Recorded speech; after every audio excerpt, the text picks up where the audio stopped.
Here we are, at the start of a journey that's as much about the mountains outside as it is about the mountains within us. What brings us here? What draws us to leave behind the comforts of home, to face the cold, thin air of the Himalayas? I look at my children and wonder how much of this journey will stay with them. Will they remember the cold, the climb, the fatigue, or will they remember something deeper? As a father, I want to share our roots and heritage with them, while also planting seeds of resilience, courage, and wonder. The mountains don't just call to us, they challenge us. They ask us if we are willing to step away from our routines, from the safety of everyday life, and confront something vast and unknown. What do we hope to find here? Perhaps we are searching for a part of ourselves we have forgotten in the busyness of life. A part that thrives on simplicity, on being fully present. Today, we begin this journey with open hearts and open minds, ready to face whatever Everest has in store for us.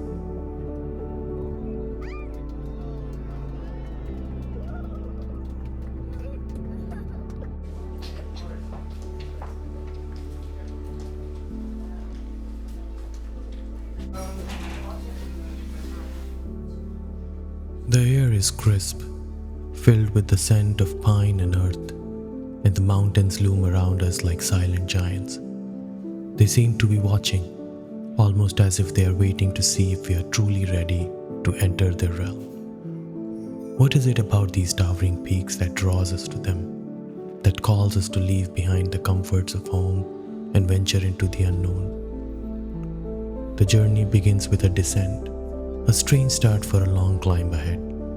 A climb that starts by going down, as though the mountain is reminding us that many ascents in life often begin with a step down. So often we expect progress to mean moving upward, reaching for the next level. But real growth starts in unexpected places, in valleys we didn't choose, with setbacks that feel like anything but progress.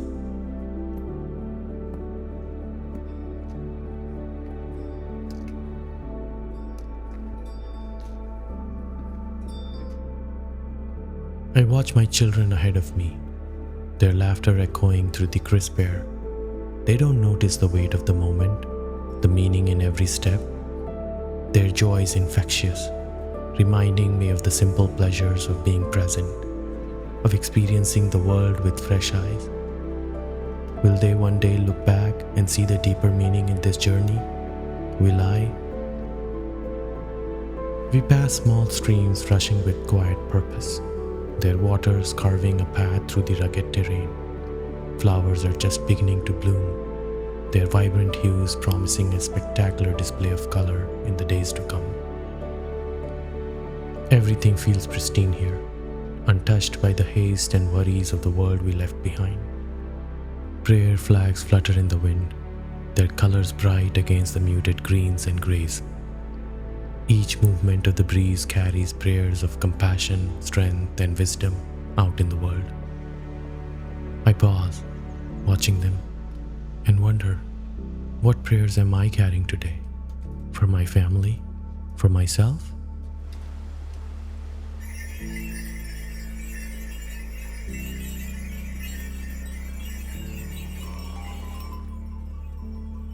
As we approach Phakding, the weight of our undertaking settles upon me. The mountains loom ahead, their peaks hidden behind layers of mist, and I feel a sense of both anticipation and trepidation. Are we truly ready for this? Will my children find their strength here, or will they falter? Marcus Aurelius once wrote, "You have power over your mind, not outside events. Realize this and you will find strength." Maybe this is the lesson I need to carry into the days ahead. The path will test us, but how we respond, that is where our power lies.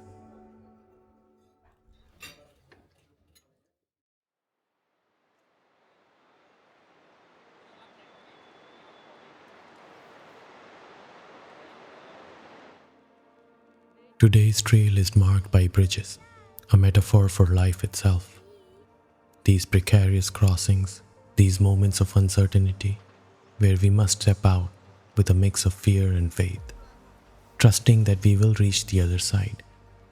Each bridge a challenge to overcome, a test of our courage and faith. The turquoise waters of the Dingboche River roar beneath us, its sound a steady companion as we climb. I watch it twist and turn, carving its way through rock and earth with relentless determination. How does something so fluid, so yielding, overcome something as unyielding as stone? Perhaps it's precisely because water doesn't resist the rock, but rather adapts to its form, finding the cracks and crevices, gently wearing it away over time. The rock, in its rigid strength, cannot change, cannot adapt, and so it gives way to the persistent gentleness of the water.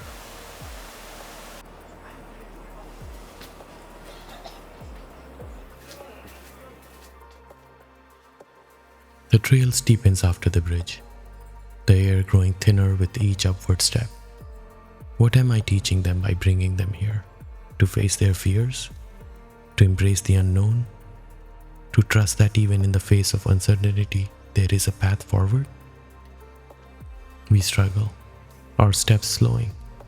I wonder if I'm pushing them too hard. Am I, perhaps in my own pursuit of self-discovery, overlooking their needs? Marcus Aurelius said, "The impediment to action advances action. What stands in the way becomes the way." Maybe this climb, this struggle, is not an obstacle but an essential part of the journey itself. The trail continues, winding its way through the valley. We pass through small villages filled with the sounds of life, the laughter of children, the chatter of trekkers, the distant bleating of goats, and the constant rhythmic roar of the river.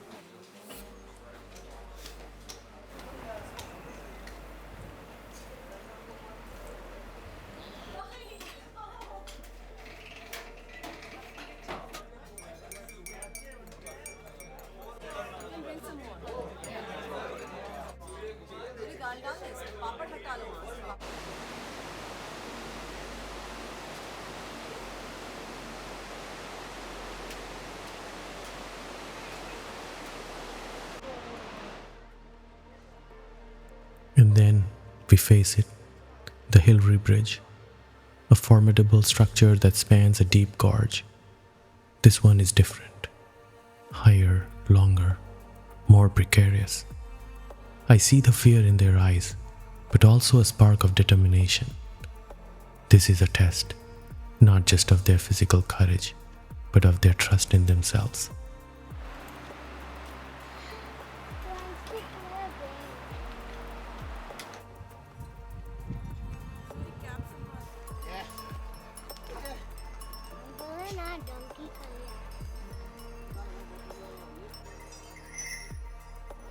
The final climb tests our resolve, but finally, Namche Bazaar comes into view. Perched on the mountainside, its colorful rooftops and bustling streets offer a welcome sight after the day's exertions. We meander through the narrow alleyways, soaking in the vibrant atmosphere, making our way to our tea house. As we settle for the night, I reflect on the day's journey. The Dalai Lama's words resonate deeply. Happiness is not something ready-made. It comes from your own actions. Today's happiness feels earned, a reward for the challenges overcome, for the steps taken, for the breaths drawn in this thin mountain air. Each small act of courage has brought us closer to ourselves and to each other.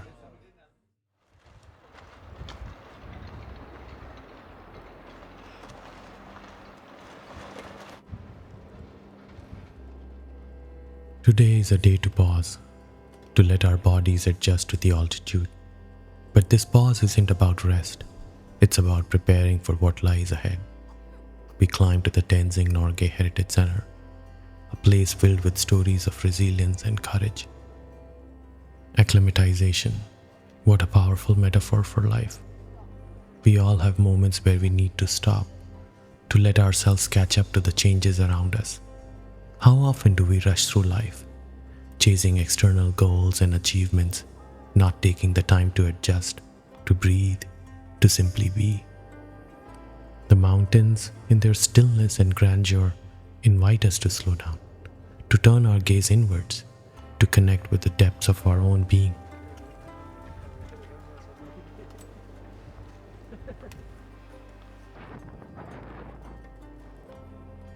The trail is steep, but the climb is manageable.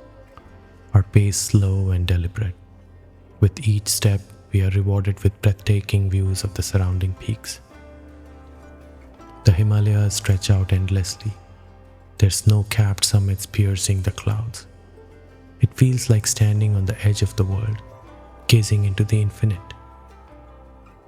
We sit here, gazing at Everest in the distance, and I feel the weight of that mountain, the depth of its presence.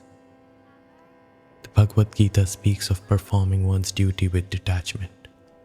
Yet how often do we cling to our roles, our identities, fearing what we might find if we let go? Today, I ask myself, what am I truly attached to? What would I be willing to release, to lighten my load on this journey?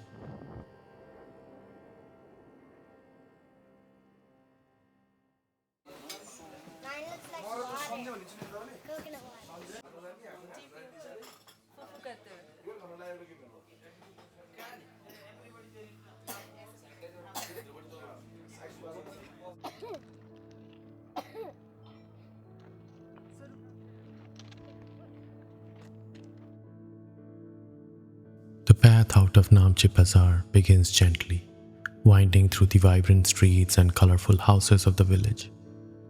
But the gentleness is deceptive. Soon the trail steepens and the climb becomes relentless.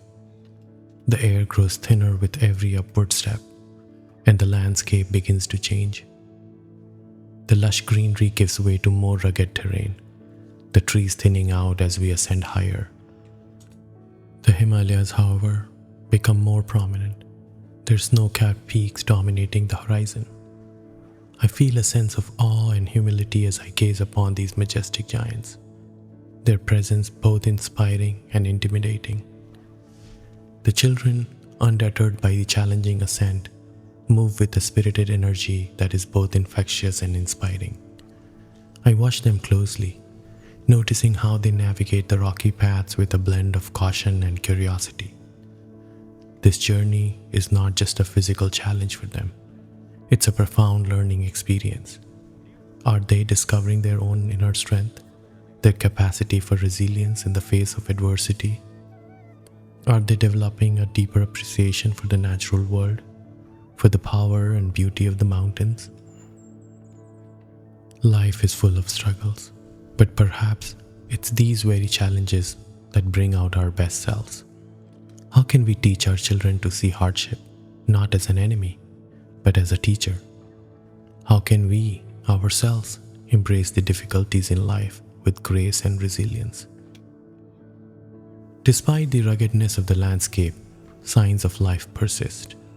The presence of yaks, adapted to thrive in these high altitudes, serves as a reminder that even in the harshest conditions, life finds a way to endure.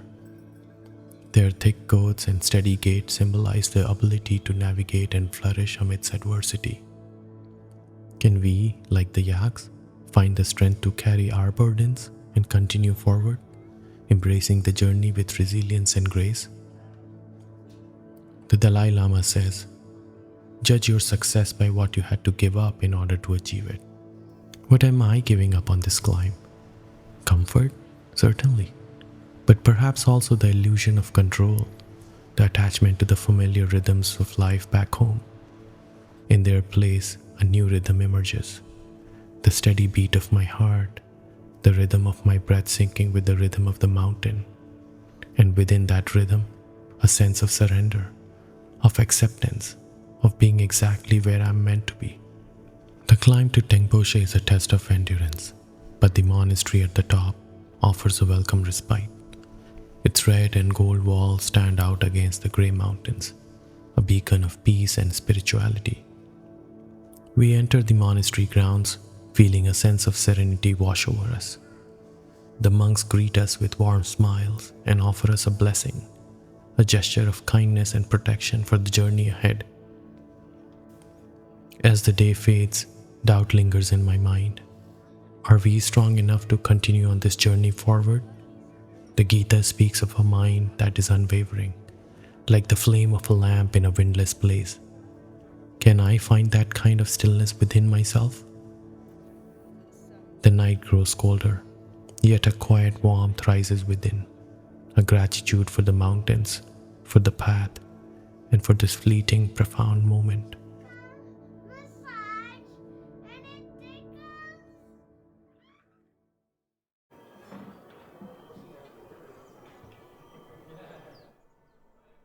The day begins quietly, the faint light of dawn slowly revealing the snow-capped peaks around us.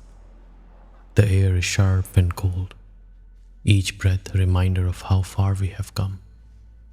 The sunlight, golden and soft, spreads across the mountains like a blessing, touching the rugged terrain with an almost ethereal glow. This is the kind of morning that feels sacred, untouched by the noise of the world, filled only with the sounds of the wind and the distant ringing of yak bells. As we prepare to set out, there's a sense of promise in the early hours, as though the day holds something waiting to be discovered. The mountains, standing tall and silent, seem to whisper their timeless wisdom. Face what comes with strength and grace. I look at my children, their small faces still carrying traces of sleep, and wonder if they feel it too. The quiet pull of this place, the way it demands both humility and courage. I see a group of porters, their bags laden with impossibly heavy loads. They carry everything: food, supplies, equipment, for trekkers like us. Their faces etched with the hardships they endure. I watch them with a mixture of awe and humility. We are here by choice, seeking adventure and self-discovery. For them, this is a way of life, a means of survival. The contrast is stark, and it prompts me to reflect on the burdens we all carry, some visible, some hidden, and the resilience of the human spirit in the face of adversity.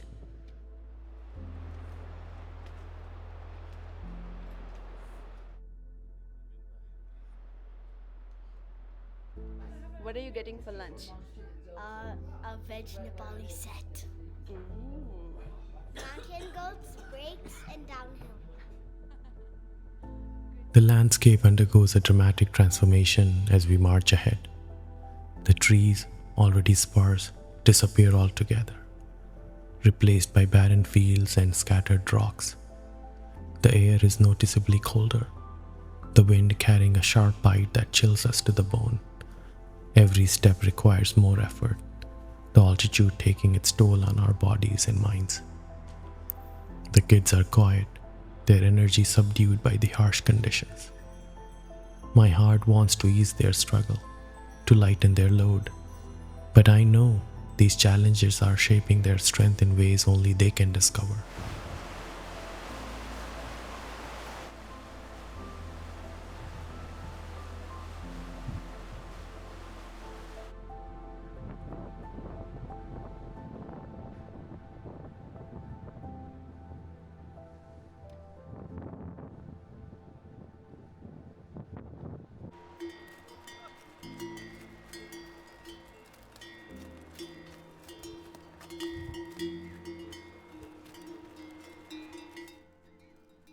Dingboche finally comes into view, a small cluster of buildings nestled amidst the vastness of the Himalayas.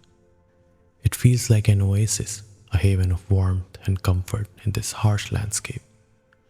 The kids are exhausted but relieved, their faces edged with a mixture of fatigue and accomplishment. The Dalai Lama's words resonate deeply. The purpose of our lives is to be happy. But happiness, as I learned, is not always easily attained. Sometimes it is hard earned, found in the quiet moments after a long struggle. in the simple act of breathing, of resting, of being present. The night was unforgiving, the kind of cold that seeps into your bones and refuses to leave. We woke to a world painted in shades of white and grey, the frost clinging to the windows, our breath misting in the thin air. But the physical chill was nothing compared to the icy grip of fear that clutched at my heart. My son's small body was battling the relentless altitude. His coughing, sharp and insistent, echoed through the room, a stark reminder of our vulnerability in this harsh environment. The hike up Nanskar Hill was a slow and arduous one. Each step a victory against the biting wind and the ever-thinning air. With every labored breath, every faltering step, the question lingered, should we turn back? But then I would look at my son, his small face set in determination, his eyes fixed on the trail ahead. He didn't complain, didn't ask to turn back. He simply kept going, one step at a time, embodying the resilience of the mountains themselves. And in his quiet perseverance, I found my own resolve renewed.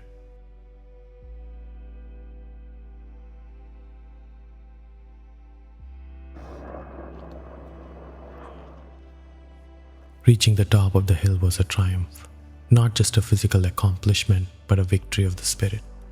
The view was breathtaking, a panoramic expanse of jagged peaks piercing the sky, a reminder of the vastness and indifference of nature. Standing there, amidst the prayer flags fluttering in the wind, I felt the weight of my fears lift, replaced by a profound sense of gratitude and awe. The descent was easier, the air growing thicker with every downward step. Just like life at times, we struggle uphill, desperate for progress. Yet it's often in retreat, in the stepping back or stepping down, that we find clarity and ease. Back in Dingboche, the kids, their energy miraculously restored, laughed and played, their resilience a testament to the enduring power of the human spirit. We sought refuge in the warmth of the French bakery, a surreal haven of pastries and hot tea at 4,410 meters. Over cups of steaming tea and plates of baked bread, we watched a documentary about the Sherpas. Their stories of sacrifice and courage, a poignant reminder of the human cost of mountain exploration. As the day ended, the Buddha's words echoed in my mind. Suffering is not holding you, you are holding suffering. The mountain, I realized, was not the source of our suffering. It was our own fears, our attachments, our resistance to the challenges that life inevitably throws our way. And in that realization, there was a glimmer of peace, a sense of acceptance of the journey, with all its hardship and triumphs. I saw that too. I think so. I want to get it for all four of us.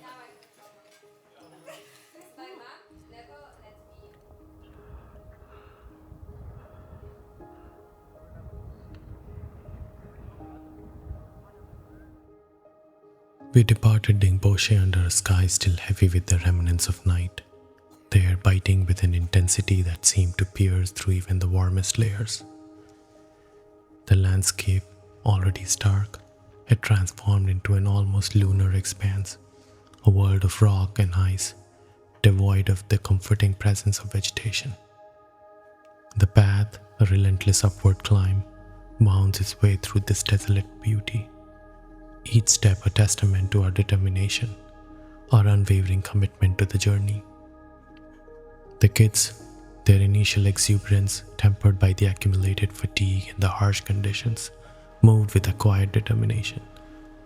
I watched them, their small figures dwarfed by the immensity of the mountains, and wondered at their resilience, their ability to adapt and endure. How much of this experience would stay with them, I pondered. Would they carry these memories, these lessons of perseverance and courage into their adult lives?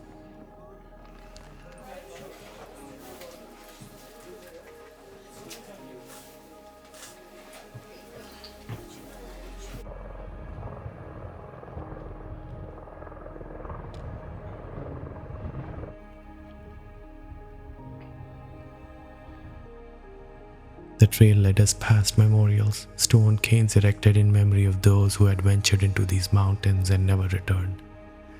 Each cairn, a silent testament to human ambition and the mountain's indifference, evoked a sense of somber reflection. Marcus Aurelius' words whispered through my mind. It is not death that a man should fear, but he should fear never beginning to live. Was I truly living? I asked myself, or merely existing? Was I embracing life with all its challenges and uncertainties, or was I allowing fear to hold me back?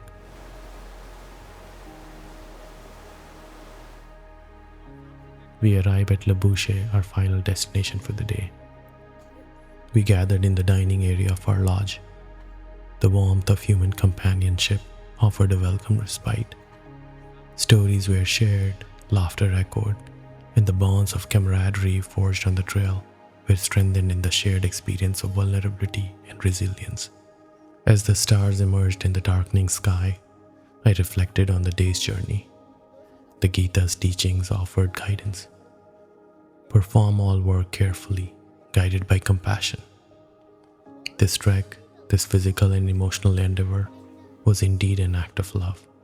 Love for the mountains, love for my family, love for the lessons that adversity reveals.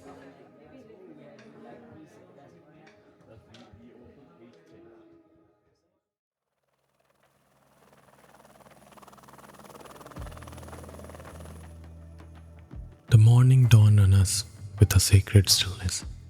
The sky, a canvas of pale blue, stretched endlessly above us. The air, crisp and cold, was charged with anticipation. Today was the day we would reach Everest Base Camp, the culmination of our physical journey, the threshold of a dream.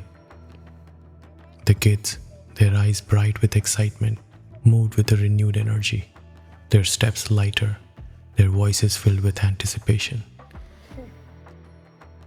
The path, however, was as unforgiving as ever, a rocky trail winding its way through the glacial moraine. The Khumbu Glacier, a silent giant beneath our feet, groaned and shifted, a constant reminder of the shifting forces shaping this landscape.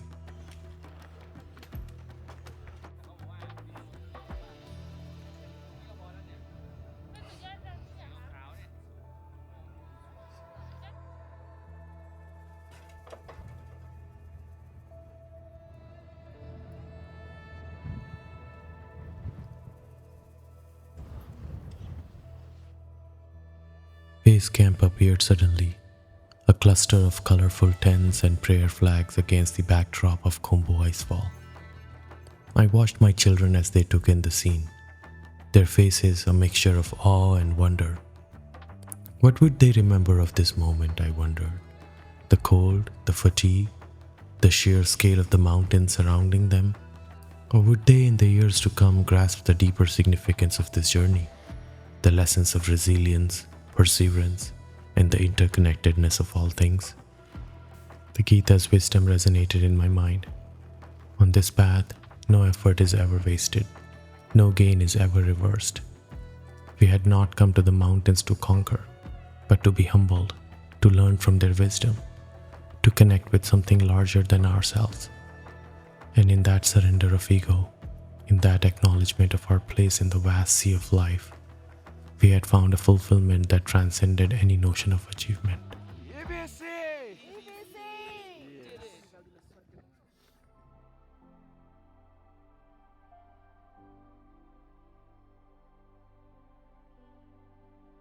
The morning dawns with a sense of exhilaration, a quiet satisfaction that settles deep within.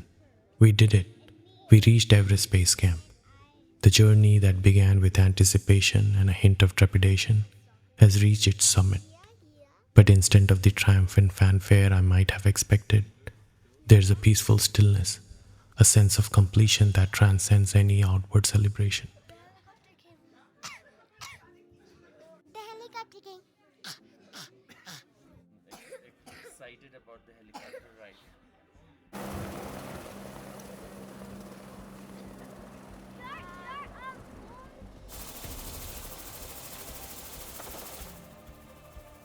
As the helicopter lifted off, the world world we had traversed unfolded beneath us. Villages, rivers, and valleys passed by in breathtaking clarity. The paths that had taken us days to conquer seemed impossibly small from this vantage point, mere threads weaving through a vast and rugged expanse.